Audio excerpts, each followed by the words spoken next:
আসসালামু আলাইকুম। Welcome to Panna tutorial. প্রিয় শিক্ষার্থীরা, আজ আমরা অত্যন্ত কনফিউজড একটা বিষয় নিয়ে আলোচনা করব। তার কিছুই নয়, জিরান্ড এবং প্রেজেন্ট পার্টিসিপেল। এটা নিয়ে প্রায় ঝামেলা হয়ে থাকে, অত্যন্ত কনফিউজিং। শিক্ষার্থীরাও কনফিউজড, টিচাররাও কনফিউজড। তো যাই হোক, আমার এই ক্ষুদ্র প্রচেষ্টা তখনই সফল হবে, তখনই ভালো লাগবে যদি শিক্ষার্থীরা এখান থেকে কিছু শিখতে পারে।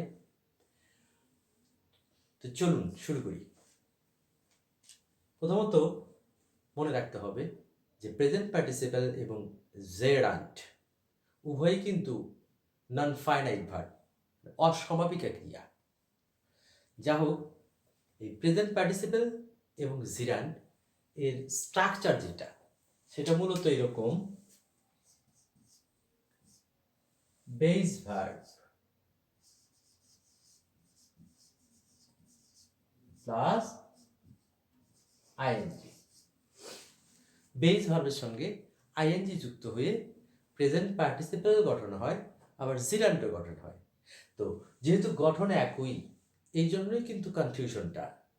তো আমরা জানি যে প্রেজেন্ট পার্টিসিপেল অ্যাজেক্টিভের কাজ করে, আর জেরান্ড নাউনের কাজ করে, কিন্তু তারা কিন্তু মূলত ভার্ব। তার মানে হচ্ছে প্রেজেন্ট পার্টিসিপেল একই সাথে ভার্ব এবং অ্যাজেক্টিভের কাজ করে, অপরদিকে জেরান্ড একই সাথে ভার্ব এবং নাউনের কাজ করে। কিন্তু কিভাবে আমরা বুঝবো যে ও অ্যাডজেক্টিভের কাজ করছে ও নাউনের কাজ করছে? এখানে মনে রাখতে হবে যে তাদের যে অবস্থান, সেন্টেন্সে তাদের যে পজিশন, এইটা যদি আমরা বুঝতে পারি তাহলে কিন্তু কাজটা সঠিক হয়ে যায়। তো তারপরেও কিছু কিছু ক্ষেত্রে এটা দুরূহ হয়ে যায় যে তাদের পজিশন নির্ণয় করা। নাউনের পজিশনে যদি আইএনজি যুক্ত ভার্ব বসে, সে জেরান্ড। অ্যাডজেক্টিভের পজিশনগুলোতে যদি আইএনজি যুক্ত ভার্ব বসে, সে প্রেজেন্ট পার্টিসিপেল। তো চলুন আমরা একটু সেন্টেন্স থেকে দেখে আসি। আমি প্রথমে যে বাক্য লিখেছি, I saw a running bus. তো এখানে আমরা দেখতে পাচ্ছি যে আইএনজি যুক্ত হয়েছে, এই যে রানিং রানিং। তো এই রানিং এর পরে কে রয়েছে? এই রানিং এর পরে আছে বাস, তাহলে এটা একটা নাউন। তো নাউনের আগে যে পজিশনটা, সেটা কার? অ্যাডজেক্টিভের। সুতরাং এখানে রানিং হচ্ছে অ্যাডজেক্টিভের কাজ করছে। যেহেতু বেস ভার্বের সঙ্গে আইএনজি যুক্ত হয়েছে, তাহলে একে আমরা বলবো প্রেজেন্ট পার্টিসিপেল। এখন অনেক সময় দেখা যায়, এইটারই একটা বিকল্প বাক্য আমি দেখাবো। এই যে স্ট্রিক্ট, এটা একটা নাউন। আমি তৃতীয় যে বাক্যটা লিখেছি, I saw a walking stick. তো এখানেও কিন্তু নাউন আছে। তো নাউনের আগে এখানে কি আছে? ওয়াকিং, আইএনজি যুক্ত হয়েছে। এটা তো অ্যাডজেক্টিভের পজিশন, কিন্তু এইখানে এই ওয়াকিংটা কি হবে না? অ্যাডজেক্টিভ হবে না। এখানে ওয়াকিংটা হবে নাউন, মানে জেরান্ট হবে। তাহলে এই রুলস এবং এই রুলসের মধ্যে একটা গন্ডগোল চলে আসলো। তো আমরা সেটাই সলভ করার জন্যই মূলত এটা আলোচনাটা। তাহলে আমরা এখানে লিখলাম, এটা হচ্ছে পার্টিসিপেল। তাহলে এইটা কেন জিরান্ট হবে, এর কারণ কি? কারণ হচ্ছে এখানে এখানে রানিং দ্বারা এই বাসটারে যে মডিফাই করা বোঝাচ্ছে, তার অবস্থা বোঝাচ্ছে যে বাসটা কি চলমান। তার মানে প্রেজেন্ট পার্টিসিপল হচ্ছে চলমান, অবস্থা বুঝাবে, চলমান বুঝাবে।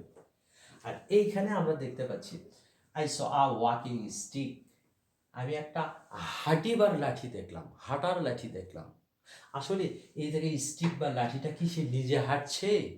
এই যে ওয়াকিং স্টিক, এই লাঠিটা এখানে কিন্তু সে চলমান নয়। যেহেতু চলমান নয়, স্থির, তাহলে এটারে আমরা বলবো জিরান্ড। তাহলে কি বোঝা গেল যে চলমান হইলে প্রেজেন্ট পার্টিসিপেল, আর স্থির হইলে জিরান্ড। এখানে আরেকটা ওয়ে আমাদের রয়েছে।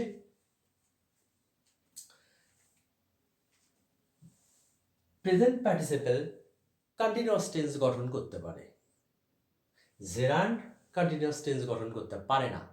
তাহলে এখানে যদি আমরা বলি Abbas is running, Abbas was running, তাহলে কিন্তু অর্থের কোনো সমস্যা হয় না। তার মানে কন্টিনিউয়াস টেন্স গঠন করতে পারার কারণে এটারে আমরা এখন বলবো প্রেজেন্ট পার্টিসিপল। তাহলে আমাদের আরেকটি ওয়ে তৈরি হয়ে গেল। এইখানে আমরা এখন যদি বলি I stick is walking, I stick was walking, তা কিন্তু সম্ভব না। লাঠিটা হাঁটছে, এটা কি বলা সম্ভব? বাস্তবে কি সম্ভব? সুতরাং এটাকে আমরা স্থির কন্টিনিউয়াস টেন্সে গঠন করতে পারি নাই, এই জন্য সে জেরান্ট। আচ্ছা, এরপরে আমি দ্বিতীয় যে বাক্যটা লিখেছি, এখানেও কিন্তু রানিং ছিল, এখানেও কিন্তু রানিং, কিন্তু এখানে আমরা দেখতে পাচ্ছি running is not good for the world. বিদ্যুতের জন্য দৌড়ানো ভালো নয়।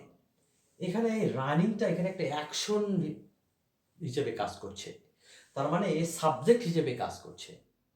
তাহলে ভার্বের আগে যদি সাবজেক্ট হিসেবে কাজ করে আইএনজি যুক্ত ভার্ব, সে কিন্তু নিঃসন্দেহে জেরান্ট হবে। তাহলে আমরা একটা সহজ সূত্র মনে রাখবো যে সাবজেক্টের জায়গাটা তো নাউনের জায়গা, তাই না? নাউন বা প্রোনাউনের জায়গা। তাহলে নাউনের জায়গায় আইএনজি যুক্ত ভার্ব, তাহলে সে জিরান্ট। তো আমি শর্টকাটে এটাকেও এভাবে বলি সাবজিং, সাবতে সাবজেক্ট, জিতে জিরান্ট, আর ইংটা আইএনজি। তার মানে আইএনজি যুক্ত যদি সাবজেক্টের জায়গায় থাকে সে জিরান্ট। আচ্ছা, 4 নম্বর বাক্যে আমরা একটু দেখব। তৃতীয় বাক্যে ওয়াকিং স্টিকের ওয়াকিংটা ছিল জেরান্ট। আমি চতুর্থ বাক্যে লিখেছি I saw a man walking, এখানেও কিন্তু ওয়াকিং। এখন এই ওয়াকিংটা হবে প্রেজেন্ট পার্টিসিপল।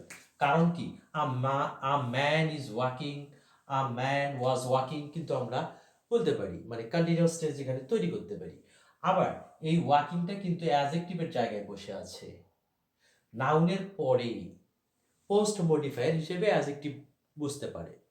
আর এই ওয়াকিং দ্বারা এই ম্যানের অবস্থা বুঝাইছে, মানে এটা চলমান বুঝাচ্ছে।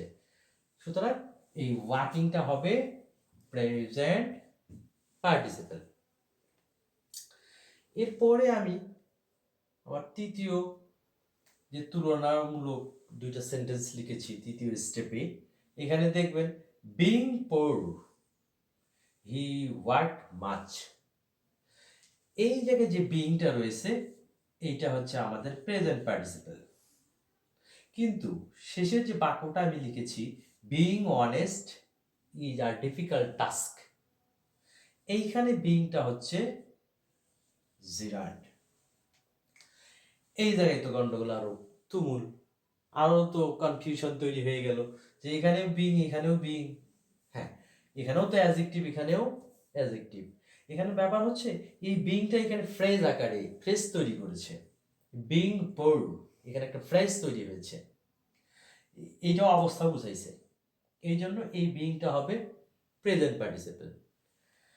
এই বিং অনেস্ট এখানে সৎ হওয়া, মানে এটা একটা কাজ, অ্যাকশন বুঝাইছে, এবং এই ইজ এখানে যে লিঙ্কিং বা বি ভার্বের সাবজেক্ট হিসেবে কাজ করছে বিং অনেস্ট।